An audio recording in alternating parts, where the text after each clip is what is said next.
Hello my dear students, ಈ ಒಂದು ವಿಡಿಯೋದಲ್ಲಿ ನಾವು ಜಾನ್ ಕೀಟ್ಸ್ ರವರು ಬರೆದಿರತಕ್ಕಂತಹ ಓಡ್ ಆನ್ ಎ ಗ್ರೇಷಿಯನ್ ಅರ್ನ್ ಈ ಒಂದು ಪದ್ಯದ ಕನ್ನಡದ ಲೈನ್ ಬೈ ಲೈನ್ ಡಿಸ್ಕಸ್ ಮಾಡೋಣ.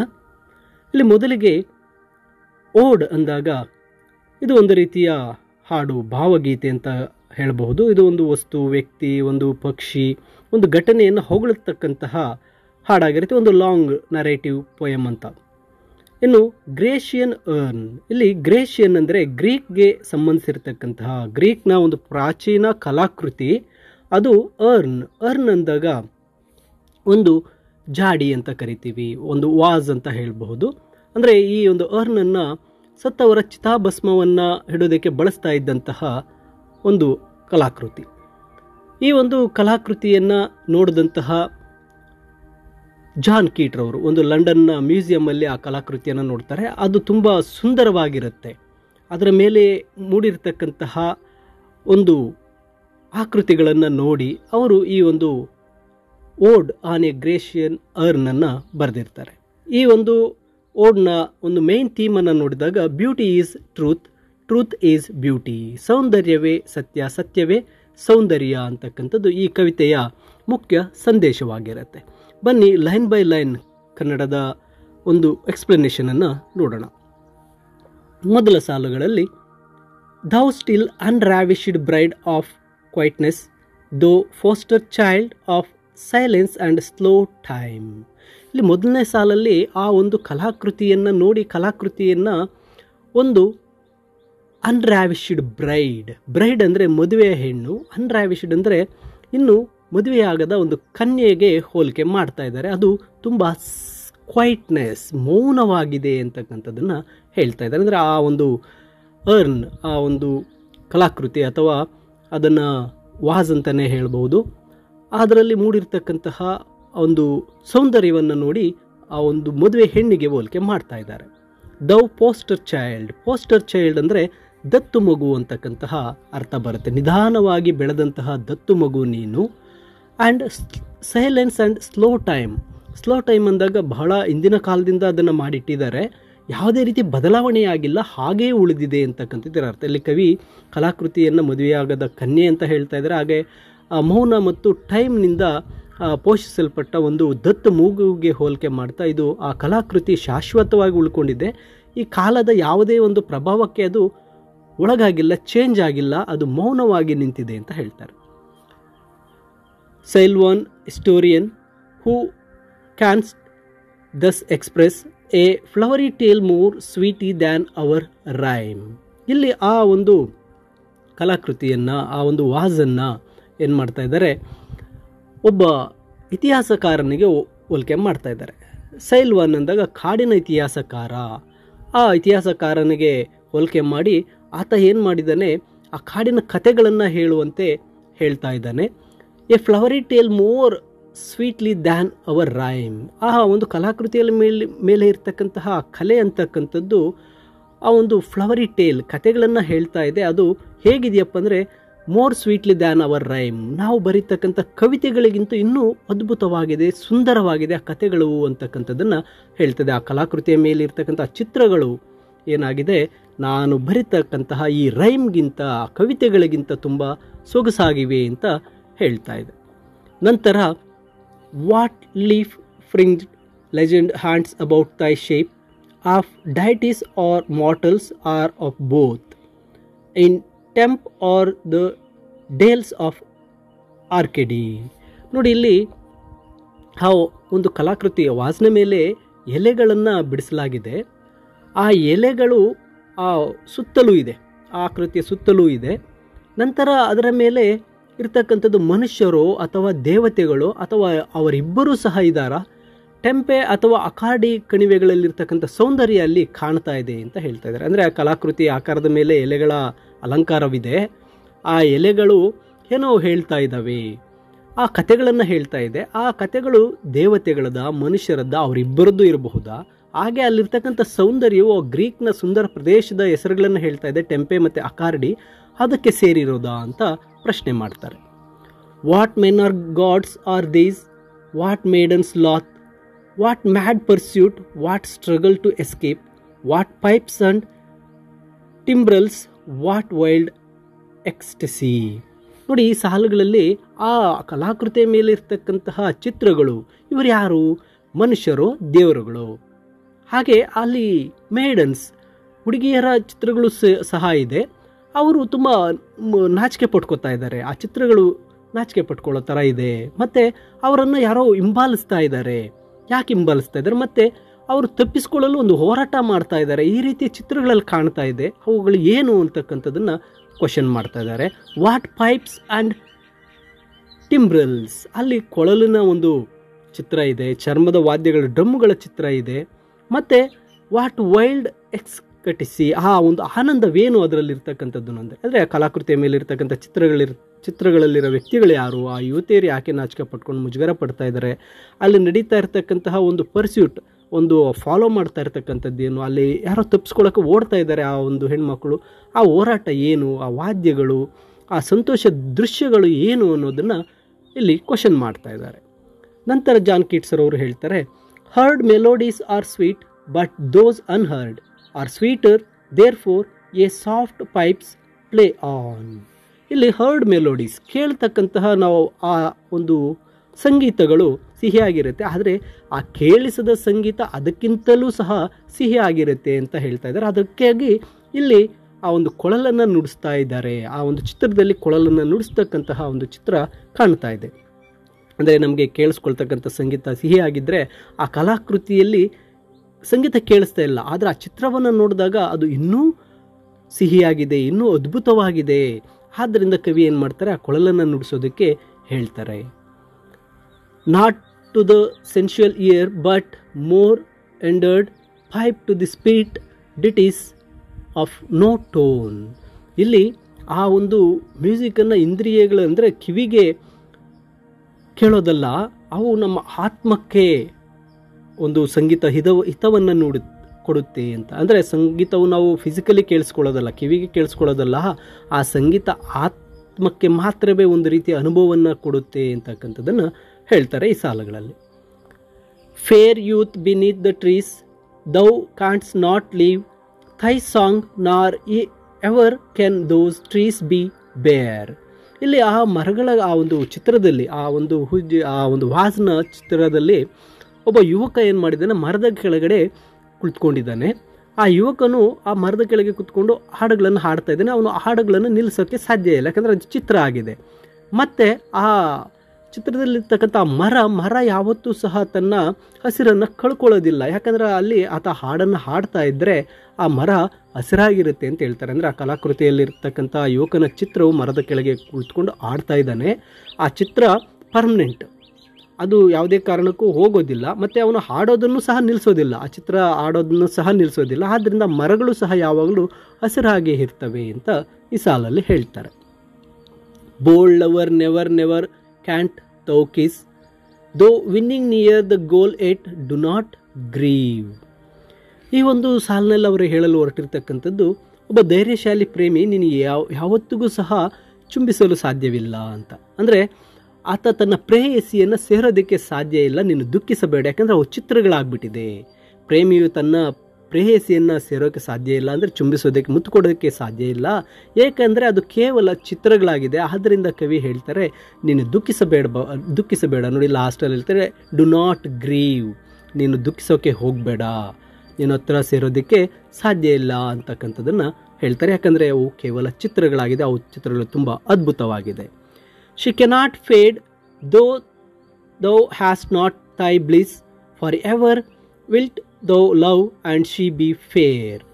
ಆತ ಆ ಕವಿಯವರು ಆ ಒಂದು ಚಿತ್ರದಲ್ಲಿ ಕುಳಿತಿರ್ತಕ್ಕಂಥ ಯುವಕನಿಗೆ ಹೇಳ್ತಾ ಇದ್ದಾರೆ, ನೀನು ನಿನ್ನ ಆನಂದವನ್ನು ಹೊಂದಿಲ್ದಿದ್ರೂ ಅವಳು ಯಾವತ್ತಿಗೂ ಸಹ ಫೇಡ್, ಅಲ್ಲಿಂದ ಹೋಗೋದಿಲ್ಲ, ನೀನು ಅವಳನ್ನು ಯಾವತ್ತಿಗೂ ಸಹ ಪ್ರೀತಿಸ್ತಾನೇ ಇರ್ತೀಯ, ಅವಳು ತುಂಬ ಸುಂದರವಾಗಿದ್ದಾಳೆ ಅಂತ. ಇಲ್ಲಿ ಪ್ರೇಯಸಿ ಎಂದಿಗೂ ಸಹ ಒಂದು ವೃದ್ಧಾಪ್ಯ ಅಂದರೆ ಒಂದು ಕೊನೆ ಆಗೋದಿಲ್ಲ, ಅವಳು ಮುದುಕಿ ಆಗೋದಿಲ್ಲ, ಅವಳು ಶಾಶ್ವತವಾಗಿ ಸುಂದರವಾಗೇ ಇರ್ತಾಳೆ. ಮತ್ತು ಪ್ರೇಮಿ ಅವಳನ್ನು ಯಾವಾಗಲೂ ಸಹ ಪ್ರೀತಿಸ್ತಾನೆ ಇರ್ತಾನೆ. ಅಂದರೆ ಆ ಯುವಕನಿಗೆ ಹೇಳ್ತಕ್ಕಂಥ ಮಾತು, ಯಾಕಂದರೆ ಅವು ಚಿತ್ರಗಳಾಗಿದೆ, ಅವು ಬದಲಾಗೋದಿಲ್ಲ, ಅವಳು ಎಂದಿಗೂ ಸಹ ಏನು ಮಾಡ್ತಾಳೆ, ಸುಂದರವಾಗಿರ್ತಾಳೆ, ನೀನು ಅವಳನ್ನು ಎಂದೆಂದಿಗೂ ಸಹ ಪ್ರೀತಿ ಮಾಡ್ತಾ ಇರ್ತೀಯ ಅಂತ ಹೇಳ್ತಾರೆ. Happy boughs that cannot shed your leaves nor ever bid the spring adieu. ಇಲ್ಲಿ ಎಂತಹ ಸಂತೋಷದ ಕೊಂಬೆಗಳು, ಆ ಮರವನ್ನು ನೋಡಿ ಹೇಳ್ತಾ ಇದ್ದಾರೆ, ಎಂಥ ಸಂತೋಷದ ಕೊಂಬೆಗಳು, ನೀವು ನಿಮ್ಮ ಎಲೆಗಳನ್ನು ಎಂದಿಗೂ ಸಹ ಉದುರಿಸೋದಿಲ್ಲ. ಆ ಮರದ ಎಲೆಗಳ ಬಗ್ಗೆ ಹೇಳ್ತಾ ಇದ್ದಾರೆ, ನೀವು ಅವು ಎಂದಿಗೂ ಸಹ ಆ ಎಲೆಗಳನ್ನು ಉದುರಿಸೋದಿಲ್ಲ, ಮತ್ತು ಅವು ಎಂದಿಗೂ ಸಹ ಈ ಒಂದು ವಸಂತ ಕಾಲದ ಒಂದು ಕೊನೆಯನ್ನು ನೋಡೋದೇ ಇಲ್ಲ. ಯಾಕಂದರೆ ಅದು ಚಿತ್ರ ಆಗಿದೆ, ಅಷ್ಟು ಅದ್ಭುತವಾಗಿದೆ, ಸುಂದರವಾಗಿರ್ತಕ್ಕಂಥ ಚಿತ್ರ. ಆ ಮರಗಳನ್ನು ಮತ್ತು ಎಲೆಗಳನ್ನು ನೋಡಿ ಹೇಳ್ತಾ ಇದ್ದಾರೆ, ನೀವು ಉದುರೋಗೋದಿಲ್ಲ, ಆ ಎಲೆಗಳು ಎಂದಿಗೂ ಸದಾ ಉದುರೋಗೋದಿಲ್ಲ. ವಸಂತ ಕಾಲ ಅಂತಕ್ಕಂಥದ್ದು ಇಲ್ಲಿ ಶಾಶ್ವತವಾಗಿರುತ್ತೆ. ಇಲ್ಲಿ ಕವಿ ಆ ಒಂದು ಕಲಾಕೃತಿಯಲ್ಲಿರ್ತಕ್ಕಂಥ ಮರಗಳನ್ನು ನೋಡಿ ಅವುಗಳಿಗೆ ಹೇಳ್ತಾ ಇದ್ದಾರೆ, ನೀವು ಎಂದಿಗೂ ಮರಗಳನ್ನು, ಆ ಒಂದು ಎಲೆಗಳನ್ನು ಉದುರಿಸೋದಿಲ್ಲ, ಮತ್ತು ವಸಂತ ಕಾಲವನ್ನು ಶಾಶ್ವತವಾಗಿ ನೀವು ಈ ಒಂದು ಚಿತ್ರಗಳಲ್ಲಿ ಅನುಭವಿಸ್ತೀರಾ ಅಂತಕ್ಕಂಥದ್ದನ್ನು ಹೇಳ್ತಾ ಇದ್ದಾರೆ. And happy melodist unwearied for ever piping songs for ever new.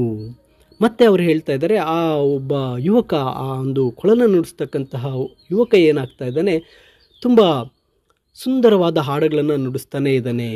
ಆತನಿಗೆ ದಣಿವಂತಕ್ಕಂಥದ್ದು ಇರೋದಿಲ್ಲ, ಟಯರ್ಡ್ನೆಸ್ ಅನ್ನೋದು ಇರೋದಿಲ್ಲ. ಆತ ಸದಾಕಾಲ ಹೊಸ ಹೊಸ ಹಾಡುಗಳನ್ನು ನುಡಿಸ್ತಾನೆ ಇರ್ತಾನೆ ಅಂತಕ್ಕಂಥದ್ದನ್ನು ಹೇಳ್ತಾರೆ.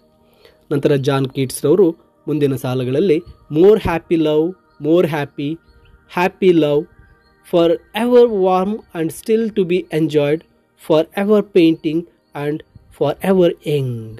ಈ ಸಾಲುಗಳಲ್ಲಿ ಮೋರ್ ಹ್ಯಾಪಿ, ಬಹಳ ಸಂತೋಷ, ಹೆಚ್ಚಿನ ಪ್ರೀತಿ, ಹೆಚ್ಚು ಸಂತೋಷ, ಎಂದೆಂದಿಗೂ ಸಹ ನೀವು ಅದನ್ನು ಅನುಭವಿಸಲು ಸಿದ್ಧರಾಗಿದೆ ಎಂದು ಆ ಒಂದು ಯುವಕನಿಗೆ ಹೇಳ್ತಾ ಇದ್ದಾರೆ. ಅಂದರೆ ಕಲಾಕೃತಿಯಲ್ಲಿರ್ತಕ್ಕಂಥ ಪ್ರೇಮಿಗಳಿಗೆ ಪ್ರೀತಿ ಅಂತಕ್ಕಂಥದ್ದು ಶಾಶ್ವತವಾಗಿರುತ್ತೆ, ಮತ್ತು ಅವರು ಸದಾ ಯುವಕರಾಗೇ ಇರ್ತಾರೆ. ಅವರು ಹೆಚ್ಚು ಹೆಚ್ಚು ಪ್ರೀತಿಯನ್ನು ಎಂಜಾಯ್ ಮಾಡ್ಬೋದು, ಬಿಕಾಸ್ ಅದೊಂದು ಪೇಂಟಿಂಗ್. ಅವರು ಎಂದಿಗೂ ಸಹ ಯುವಕರಾಗೇ ಇರ್ತಾರೆ ಅಂತಕ್ಕಂಥದ್ದನ್ನು ಹೇಳ್ತಾರೆ.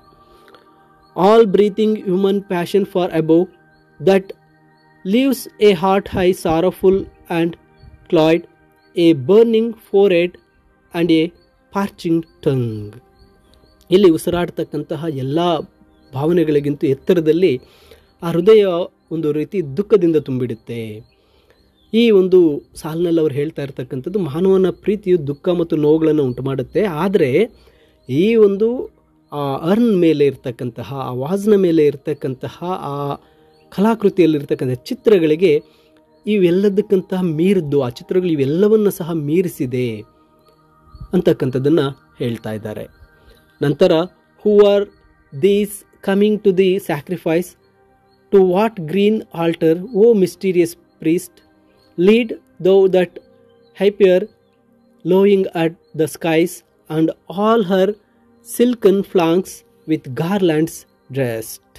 ಇಲ್ಲಿ ಈ ಸಾಲುಗಳನ್ನು ಕನ್ನಡದಲ್ಲಿ ಹೇಳಬೇಕಾದ್ರೆ, ಅಲ್ಲಿ ಯಾರೋ ಬರ್ತಾ ಇದ್ದಾರೆ, ಅಲ್ಲೊಂದು ಬಲಿಪೀಠ ಇದೆ, ಅಲ್ಲೊಬ್ಬ ಅರ್ಚಕ ಇದ್ದಾನೆ. ಆತ ಒಂದು ದನವನ್ನು ಒಂದು ಆಕಾಶ ನೋಡುವಂತೆ ಕರೆದುಕೊಂಡು ಹೋಗ್ತಾ ಇದ್ದಾನೆ, ಮತ್ತು ಅದರ ಒಂದು ಪಕ್ಕೆಲುಬುಗಳು ರೇಷ್ಮೆಯ ಹೂಮಾಲೆಗಳಂತೆ ಅಲಂಕರಿಸಿದ್ದಾರೆ ಅಂತ. ಇಲ್ಲಿ ಆ ಕವಿ ಕಲಾಕೃತಿಯಲ್ಲಿರ್ತಕ್ಕಂತಹ ಒಂದು ಬಲಿ ನೀಡ್ತಕ್ಕಂತಹ ಒಂದು ಚಿತ್ರವೂ ಸಹ ಇದೆ. ಅಲ್ಲಿ ಬಲಿ ನೀಡೋದಕ್ಕೆ ಜನರು ಬರ್ತಾ ಇದ್ದಾರೆ. ಆ ಬಲಿ ಪಶು ಆಗ್ತಕ್ಕಂಥ ಒಂದು ಹಸುವನ್ನು ಕರೆದೊಯ್ತಿರೋ ಅರ್ಚಕನನ್ನು ಇಲ್ಲಿ ಪ್ರಶ್ನೆ ಮಾಡ್ತಾ ಇದ್ದಾರೆ. ಆ ಬಲಿ ಕೊಡೋದಕ್ಕೆ ನೀನು ಆ ಹಸುವಿಗೆ ಹೂನಾರಗಳನ್ನೆಲ್ಲ ಹಾಕಿ ಅಲಂಕಾರ ಮಾಡಿ ಕರ್ಕೊಂಡು ಹೋಗ್ತಾ ಇದೆಯಾ? ಆ ರೀತಿಯ ಚಿತ್ರ ಕೂಡ ಅಲ್ಲಿದೆ, ಅದನ್ನು ಇಲ್ಲಿ ಪ್ರಶ್ನೆ ಮಾಡ್ತಾ ಇದ್ದಾರೆ. What little town by river or sea shore or mountain built with peaceful citadel is emptied of this folk this pious morn. ಆ ಒಂದು ಕಲಾಕೃತಿಯಲ್ಲಿ ಮತ್ತಷ್ಟು ಚಿತ್ರಗಳನ್ನು ನೋಡಿದ್ದಾರೆ. ಅಲ್ಲಿ ಒಂದು ನದಿ ಇದೆ, ಆ ನದಿ ಯಾವುದು? ಹಾಗೆ ಅಲ್ಲೊಂದು ಸಮುದ್ರದ ತೀರದಲ್ಲಿ ಒಂದು ಪುಟ್ಟ ನಗರ ಇದೆ, ಅದು ಯಾವುದು? ಮತ್ತು ಬೆಟ್ಟದ ಮೇಲೆ ಒಂದು ಶಾಂತಿಯುತ ಕೋಟೆಯೊಂದಿಗೆ ಅಲ್ಲಿ ಒಂದು ಕೋಟೆ ಕಾಣಿಸ್ತಾ ಇದೆ, ಅದು ಯಾವುದು? ಈ ಒಂದು ಪವಿತ್ರ ಬೆಳಗ್ಗೆ ಜನರಿಂದ ಒಂದು ರೀತಿ ದುಃಖಮಯವಾಗಿದೆ ಅಂತ. ಇಲ್ಲಿ ಪಟ್ಟಣದ ಜನರು ಬಲಿಗಾಗಿ ಹೋದ ಕಾರಣ ಪಟ್ಟಣ ಖಾಲಿಯಾಗಿದೆ ಅಂತಕ್ಕಂಥದ್ದನ್ನು ಹೇಳ್ತಾ ಇದ್ದಾರೆ. ಅಲ್ಲಿ ಬಲಿ ಕೊಡೋದಕ್ಕೆ ಹೋಗ್ತಾ ಇರ್ತಕ್ಕಂಥ ಚಿತ್ರವನ್ನು ನೋಡಿ ಈ ರೀತಿ ಹೇಳ್ತಾ ಇದ್ದಾರೆ. ಅಲ್ಲಿರ್ತಕ್ಕಂಥ ಜನ ಎಲ್ಲ ಹೋಗಿದ್ದರಿಂದ ಪಟ್ಟಣ ಖಾಲಿ ಆಗ್ತಾ ಇದೆ ಅಂತ ಅನ್ನೋದನ್ನು ಹೇಳ್ತಾರೆ. And little town thy streets for ever more will silent be and not a soul to tell why thou art desolate can ever return. ಮತ್ತು ಅಲ್ಲಿ ಒಂದು ಸಾಲುಗಳಲ್ಲಿ ಹೇಳ್ತಾರೆ, ಈ ಪುಟ್ಟ ಪಟ್ಟಣವೇ ನಿನ್ನ ಬೀದಿಗಳು ಸದಾಕಾಲ ಮೌನವಾಗಿರುತ್ತೆ, ಮತ್ತು ಅವು ನಿರ್ಜನವಾಗಿದೆ, ಮತ್ತು ಅಲ್ಲಿಗೆ ಯಾರು ಹಿಂತಿರುಗಿ ಬರೋದಿಲ್ಲ ಅನ್ನೋದನ್ನು ಹೇಳ್ತಾ ಇದ್ದಾರೆ. ಅಲ್ಲೇ ಆ ವಾಸನಮಯಲ್ಲಿ ಕಾಣ್ತಕ್ಕಂಥ ಚಿತ್ರವನ್ನು ನೋಡಿ ಆ ಚಿತ್ರಣ ಅಲ್ಲಿ ಖಾಲಿಯಾಗಿದೆ, ಆ ಪಟ್ಟಣ ಫುಲ್ ಖಾಲಿ ಇರುತ್ತೆ, ಅಲ್ಲಿ ಯಾರೂ ಸಹ ಹಿಂತಿರುಗಿ ಬರೋದಿಲ್ಲ ಅಂತಕ್ಕಂಥದ್ದನ್ನು ಈ ಒಂದು ಸಾಲಲ್ಲಿ ಹೇಳ್ತಾರೆ. So O Attic shape fair attitude with brede of marble men and maidens overwrought with forest branches and the trodden weed. ಇಲ್ಲಿ ಕವಿ ಕಲಾಕೃತಿ ಒಂದು ಆಕಾರ ಹೇಗಿದೆ ಅನ್ನೋದನ್ನು ಹೇಳ್ತಾ ಇದ್ದಾರೆ. ಅದೊಂದು ಅಮೃತ ಶಿಲೆ, ಗಂಡಸರು ಯುವತಿಯರು, ಕಾಡಿನ ರೆಂಬೆಗಳು, ಕೊಂಬೆಗಳು, ಮರಗಳು, ಸಸ್ಯಗಳಿಂದ ಅದು ಅಲಂಕೃತವಾಗಿದೆ, ಅಷ್ಟು ಸುಂದರವಾಗಿದೆ ಅನ್ನೋದನ್ನು ಹೇಳ್ತಾ ಇದ್ದಾರೆ.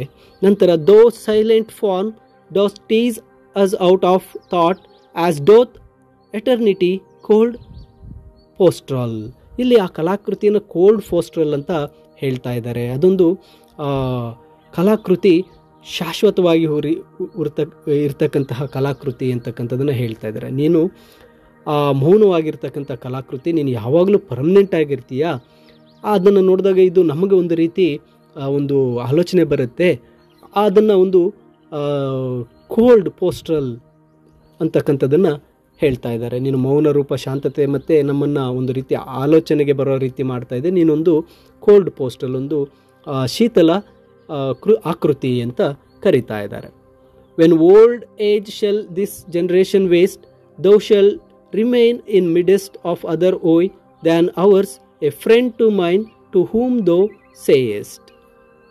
ಇಲ್ಲಿ ಅವರು ಮನುಷ್ಯರು ವೃದ್ಧರಾಗಿ ಸತ್ತರೂ ಆ ಕಲಾಕೃತಿ ಶಾಶ್ವತವಾಗಿ ಉಳಿಯುತ್ತೆ, ಅದು ಯಾವಾಗಲೂ ಮನುಷ್ಯನಿಗೆ ಒಂದು ರೀತಿ ಸ್ನೇಹಿತನಾಗಿರುತ್ತೆ ಅಂತಕ್ಕಂಥದ್ದನ್ನು ಹೇಳ್ತಾ ಇದ್ದಾರೆ. ಜನ್ರೇಷನ್ಸ್ ವೇಸ್ಟ್ ಅಂದರೆ ಇಲ್ಲಿ ಎಲ್ರಿಗೂ ಸಹ ಏನಾಗುತ್ತೆ, ಓಲ್ಡ್ ಏಜ್ ಬರುತ್ತೆ, ತಮ್ಮ ಪೀಳಿಗೆಯನ್ನು ಬಿಟ್ಟು ಹೋಗ್ತಾರೆ, ಒಂದು ಜನ್ರೇಷನನ್ನು ಬಿಟ್ಟು ಹೋಗ್ತಾರೆ. ನೀನು ನಮ್ಮ ದುಃಖಗಳ ನಡುವೆ ಮನುಷ್ಯನಿಗೆ ಸ್ನೇಹಿತನಾಗಿ ಉಳಿತೀಯಾ, ನೀನು ಹಾಗೇ ಉಳ್ಕೋತೀಯ, ನಿನಗೆ ಆ ಒಂದು ಜನರು ಸಾಯೋ ರೀತಿ ಸಾವಿಲ್ಲ ಅಂತಕ್ಕಂಥದ್ದನ್ನು ಅದಕ್ಕೆ ಹೇಳ್ತಾ ಇದ್ದಾರೆ. ಮನುಷ್ಯರು ವೃದ್ಧರಾಗಿ ಸತ್ತರೂ ಆ ಕಲಾಕೃತಿ ಶಾಶ್ವತವಾಗಿ ಉಳಿಯುತ್ತೆ ಮತ್ತು ಮನುಷ್ಯರಿಗೆ ಸ್ನೇಹಿತನಾಗಿರುತ್ತೆ ಅಂತಕ್ಕಂಥದ್ದನ್ನು ಹೇಳ್ತಾ ಇದ್ದಾರೆ. ಹಾಗೆ ಕೊನೆಯ ಸಾಲಲ್ಲಿ ಹೇಳ್ತಾರೆ, beauty is truth, truth beauty, that is all ye know on earth and all ye need to know. ಅಂದರೆ ಇಲ್ಲಿ ಸೌಂದರ್ಯವೇ ಸತ್ಯ, ಸತ್ಯವೇ ಸೌಂದರ್ಯ. ಆ ಭೂಮಿ ಮೇಲೆ ಇರ್ತಕ್ಕಂತಹ ಎಲ್ಲರೂ ಇದನ್ನು ಅರ್ಥಕೋಬೇಕಾಗಿದೆ, ತಿಳ್ಕೋಬೇಕಾಗಿದೆ. ನೀವು ಸಹ ತಿಳಿಯಬೇಕಾಗಿದ್ದು ಇಷ್ಟೇ, beauty is truth, truth is beauty.